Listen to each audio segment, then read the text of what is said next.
আমাদের বাংলা সিলেবাসটা যদি আমরা শর্ট করে একটু আলোচনা করি, তাহলে আমরা কোন দিকটা ভালো ফলো আপ করা দরকার সেটা একটু আমরা দেখি। আমাদের সঠিক উত্তর 30টা, 30 নাম্বার। সংক্ষিপ্ত 10টা, 2 করে 20 নাম্বার। সৃজনশীলের ক এবং খ।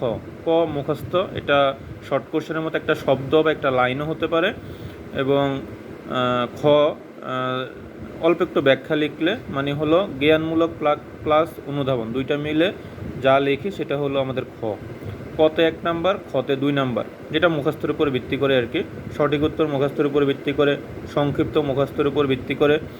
আর সৃজনশীলের ক খ, 5টা সৃজনশীলের ক খ 3 করে, কতে 1, খতে 2, 3 করে, 3 5 15 নাম্বার। সৃজনশীলের 30 নাম্বার, সংক্ষিপ্ততে 20 নাম্বার। টোটালি যদি আমরা হিসাব করি 3 5 15, আর হলো সংক্ষিপ্ত 20 নাম্বার, এমসিকিউ হলো 30 নাম্বার, 50 65 মার্ক আমাদের এইখানে একটা বই ভালো করে পড়লে আমরা পাবো।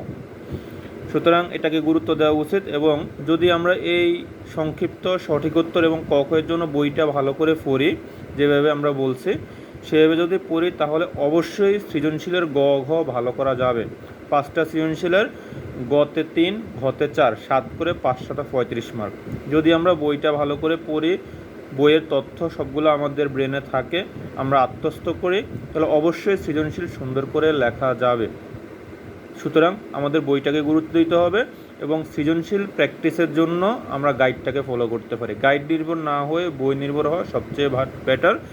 এর জন্য ভবিষ্যতে যতবারই যেভাবে সৃজনশীল আসুক আমরা সেভাবেই লিখতে পারবো, এটাতে কোনো সমস্যা হবে না। কিন্তু যদি এখন আমরা সৃজনশীল মুখস্থ করি, ভবিষ্যতে আমরা প্রতিবারই গাইড মুখস্থ করতে হবে।